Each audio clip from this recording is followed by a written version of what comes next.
Camino a elecciones parlamentarias en diciembre, también hay una amplia necesidad en diferentes temas relacionados con la calidad de vida del venezolano. Y es el caso de los educadores también, que están exigiendo de diferentes formas reivindicaciones laborales, que su salario sea digno, que el trabajo invaluable que tiene un educador en la vida social del país pueda ser reconocido. Para eso hemos invitado, entre otros temas, en primera página en esta mañana, a Rafael Chacón. Él es el vicepresidente del IPAS-ME, candidato por lista nacional a la Asamblea Nacional a través del Gran Polo Patriótico, es profesor universitario de la UNESCA, la Universidad de Caracas, ya nos explicará, y además coordinador de formación ideológica de la Central Bolivariana Socialista de Trabajadores. De alguna manera vinculado siempre a los trabajadores venezolanos. Como profesor universitario tiene usted indiscutiblemente una experiencia en cuanto a las dificultades que atraviesa un educador. Y quisiera comenzar por aquí, antes de tocar el tema político y electoral, ¿cómo están reivindicando o no desde el IPAS-ME las condiciones de los educadores de Venezuela? Sí, buenos días. Gracias por la invitación a este prestigioso programa Primera Página. Fíjate, Zair, para nadie es un secreto y toda la población venezolana, sobre todo la clase trabajadora, y en este caso que una de las poblaciones del sector de trabajadores de mayor número, más de 1 millón, es la nómina del Ministerio Popular para la Educación, en el caso del subsistema de educación básica, sin contar el subsistema de educación. Es necesario, evidentemente, un aumento salarial. El problema del aumento salarial obedece un problema de que inmediatamente aumenta el salario van a aumentar los precios, porque es el ataque permanente que tienen los grandes comerciantes contra el trabajador, contra el gobierno, y es parte de la política de la guerra económica que se tiene en estos momentos. Evidentemente tenemos que buscar un mecanismo de que el poder adquisitivo de la familia venezolana se supere, se nivele en función del problema de la inflación que tenemos en estos momentos.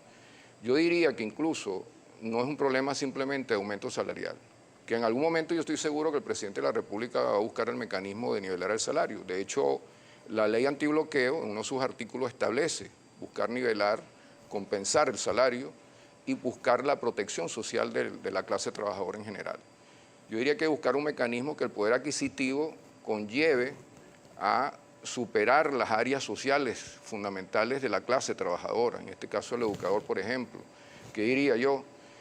Nosotros tenemos dos ámbitos de fortaleza de la Revolución Bolivariana en estos momentos, que seguimos teniendo un principio de la educación pública gratuita y de calidad de una cierta manera. Es decir, nosotros todavía, a pesar de la situación de bloqueo que tenemos, seguimos manteniendo ese principio de la educación pública y gratuita.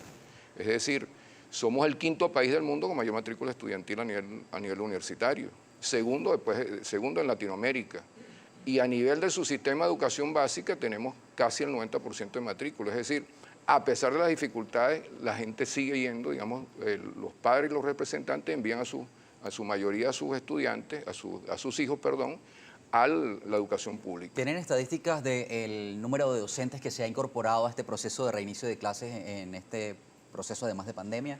Sí, yo diría que el 90% se ha incorporado con la nueva metodología que se está aplicando de educación a distancia en los dos niveles de educación, en su sistema de educación básica y en su sistema de educación universitaria. ¿Cuánto gana un profesor de un liceo, por ejemplo? Mira, ahorita está por el orden de 1.500.000, 2 millones, depende del nivel de categoría que tenga, docente 1, docente 4, en el caso del sistema de educación básica, y en el caso de educación universitaria tenemos de instructor hasta el titular. Evidentemente no alcanza el salario en estos momentos. Y estoy hablando de la quincena, eso son alrededor de 2 millones, 3 millones, lo que puede ganar en estos momentos un 4 o profesor. 5 dólares aproximadamente, Así, ¿no? Exactamente. ¿Cuánto gana un directivo de IPAS-ME, por ejemplo, como su caso? No, el caso de la Junta Administradora, el salario es de 3 millones, exactamente. ¿Y le alcanza? No alcanza, no alcanza. ¿Cómo hace para 3 millones sortear estas quincenal. dificultades? Evidentemente se busca mecanismos de compensación a través de unificaciones internas para ayudar al conjunto de los trabajadores, para ayudar fundamentalmente al personal que está asistiendo, porque todo el personal no está obligado con el Estado de alerma a asistir. El trabajador raso que asiste en función de colaboración, y el personal de confianza directivo, hemos buscado la forma a través de una unificación para poderlo ayudar en función de la situación que estamos en estos momentos. Y la otra ayuda, evidentemente, es a través de la alimentación. Es decir, nosotros tenemos las cajas CLAP obreras, que no solamente le llega al conjunto de la familia venezolana, alrededor de 6 millones de familias que le llega en función de eso, y tendrían, en este caso, algunos son privilegiados porque le llega a su casa y le llega a su trabajo. Para cerrar el tema del IPASMEI y adentrarnos en el tema político, ¿cuáles otras acciones están desarrollando desde la institución? Mira, fíjate, es importante para que toda la audiencia sepa, sobre todo los afiliados del IPASMEI, sobre todo docentes, trabajadores administrativos, obreros educacionales. El IPASMEI, en medio de esta situación de pandemia, sigue aperturando lógica a nivel de todo el país. Nosotros tenemos 68 unidades médico-ontológicas y tenemos atención primaria de salud. Ahí se hacen exámenes de laboratorio, exámenes de radiología, y tenemos una situación que en el caso de la unidad Caracas Don Simón Rodríguez, que está ubicada en la esquina Corazón de Jesús, en el centro de la ciudad. Incluso antes de la pandemia estábamos haciendo operaciones quirúrgicas leves, es decir, problemas de venturación, problemas incluso de hernias discales, todas esas cosas las estamos haciendo en este sentido. Es decir, y todo el ataque en función de la situación que se está viendo hacia el sector público que estaba rotado con la atención de la pandemia que estamos viendo en momento, nosotros atendemos esa situación y lo llevamos inmediatamente, si está contagiado, a un centinela. Ahora, usted ha decidido postular su nombre para la Asamblea Nacional. No estamos todavía en proceso de campaña, pero este camino de elecciones ha estado marcado precisamente por la disparidad en cuanto a las opiniones. Incluso hay sectores que han decidido no participar y bueno, van a abstenerse porque creen en otros caminos. Pero ¿cuál es su visión en este momento que atraviesa el país, incluso en medio de una pandemia, para llevar adelante un proceso de elecciones y la importancia que tiene? Sí, fíjate, primero, bueno, no me postulé yo individualmente, me postuló el Gran Polo Patriótico, me postuló el Partido Socialista Unido de Venezuela, no fue una decisión individual, una decisión colectiva, evidentemente. Y en segundo lugar, yo creo que constitucionalmente se establece que tiene que haber elecciones en cada cinco años y en la periodicidad, y que hay una nueva Asamblea Nacional el 5 de enero del año que viene. Y la importancia que tiene, nosotros tenemos que, fíjate que la Asamblea Nacional pasó toda una periodicidad definitivamente en desacato, y una Asamblea Nacional que se convirtió prácticamente en el Pentágono de los Estados Unidos, y sirvió fundamentalmente para buscar desestabilizar permanentemente al gobierno nacional. Tenemos que buscar el rescate de la Asamblea Nacional, tenemos que buscar el rescate para que sirva al pueblo y a la clase trabajadora, para que haya leyes definitivamente a favor del conjunto de la población venezolana y no en contra, como por ejemplo ellos querían aprobar o aprobaron en función de que, a pesar que no es legal, una ley que tiene que ver con la vivienda y que incluso el rescate que ha hecho la revolución de más de 3.200.000 viviendas a nivel nacional, y que se privatizara todo ese elemento de la vivienda en estos momentos. Yo creo que era inadecuado o es inadecuado en función del beneficio social que ha significado Misión Vivienda para el conjunto de esos venezolanos que han sido beneficiados a nivel nacional. ¿Cómo se está preparando la estructura no solo del Partido Socialista Unido de Venezuela, sino del Gran Polo Patriótico en términos de movilización de su militancia en este proceso de elección? Bueno, como es público y notorio, el Gran Polo Patriótico y el PSUV han venido haciendo, junto con todos los partidos aliados al Gran Polo, conformación de comandos en distintos sectores del país. En este caso yo estoy involucrado en el sector de trabajadores, hemos hecho comandos del sector de educación, se han hecho comandos de todos los movimientos sociales a nivel nacional, a nivel sectorial, a nivel regional. Está mandado toda la maquinaria en función del llamado al voto. ¿Y cuáles son las principales exigencias que se encuentran en ese acercamiento con la gente? Bueno, fundamentalmente para nadie es un secreto que, primero, bueno, que es de beneplácito haber aprobado que la Asamblea Nacional Constituyente haya aprobado la ley antibloqueo, porque señala varios puntos fundamentales, como dije anteriormente, lo que es la protección social y buscar recuperar el salario. Es el sentir incluso de la clase trabajadora, es el sentir del caso del sector educativo. Y hay leyes que, dentro de las disposiciones transitorias que establece la Ley Orgánica de Educación, leyes que están pendientes, que es necesario, como el caso de la Ley de Universidades, la de Educación Universitaria es necesario, porque tenemos una ley que rige de la década de los 70, y también la Ley de Ejercicio de Profesión Docente, la Ley del Subsistema también de Educación Básica, son leyes que emanan de la necesidad inmediata para actualizar y que estén emanadas y consustanciadas con la Constitución de la República Bolivariana de Venezuela. Precisamente sobre la ley antibloqueo hay diferentes posturas y no solo desde la oposición, también han surgido algunas opiniones encontradas dentro del mismo chavismo. Hay quienes llegan a decir que la ley está por encima de la Constitución. ¿Cuál es su visión? No, la ley establece ya incluso propios entendidos, como el caso del doctor Escarrá, que la explicación lo hizo la Asamblea Nacional Constituyente, no viola la Constitución en ningún momento dado. Por un lado eso. Y lo fundamental es buscar en medio de la coyuntura cómo salir de esta situación que estamos viviendo. Mira, hay revoluciones, la historia nos enseña. El caso de la otrora Unión de la República Socialista Soviética, la URSS, que viniendo de una guerra mundial, en la década de los años 20, fundamentalmente, y había un proceso de recuperación. Hay una frase famosa de Vladimir Ilich Lenin que señalaba 2 pasos atrás, 1 adelante, ¿en función de qué?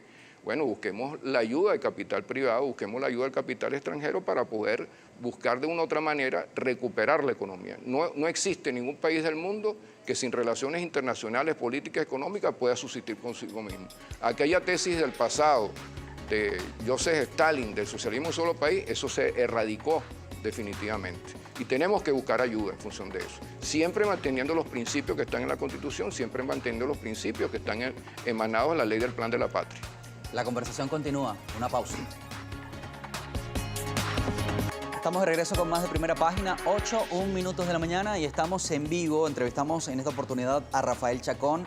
Él es el vicepresidente del IPASME, también es candidato por lista por el Gran Polo Patriótico a la Asamblea Nacional, coordinador de formación ideológica de la Central Bolivariana Socialista de Trabajadores y Trabajadoras, así es el nombre de la institución, y hablamos del panorama general de Venezuela. Hemos hablado también de los profesores, que hay otros temas que quisiera tocar más adelante, pero hay un punto específico, la deserción escolar.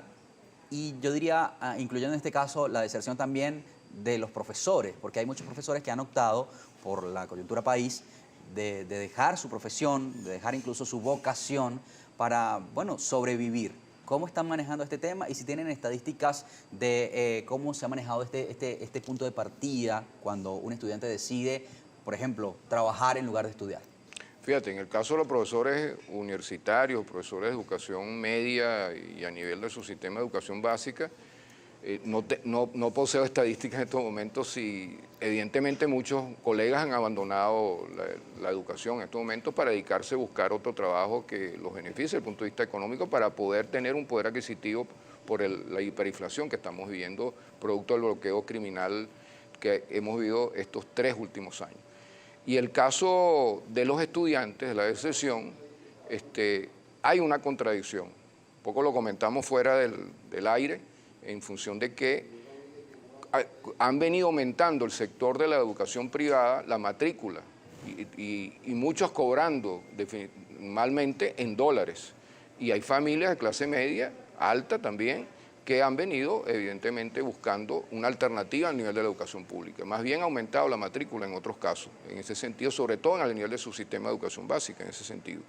Y en su caso particular, ¿está dando clases en este momento? Sí, por supuesto. Yo tengo en estos momentos 2 cursos a nivel universitario, a nivel de la Universidad Nacional Experimental de la Gran Caracas. ¿Y ha pensado en algún momento en dejar la docencia? No, esa es una vocación que yo la mantengo hasta el final de mi jubilación.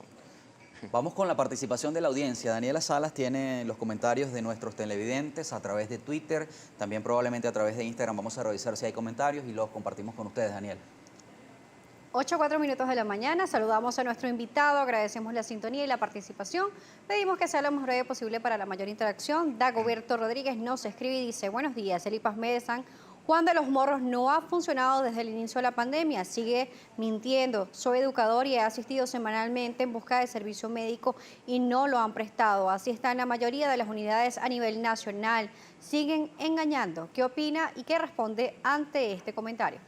No, como dije al principio de este programa, las 68 unidades médico-ontológicas proliferadas en todo el país, en todo el territorio nacional, están aperturadas. Hay un sistema de guardia, porque estamos en pandemia, estamos en cuarentena, en un momento de cuarentena radical, cuarentena con flexibilidad, pero nuestras unidades están aperturadas. Cualquier denuncia que puedan hacer, pertinentemente lo pueden hacer a nivel de la sede administrativa del IPASME. Tenemos a Gerson Nieves.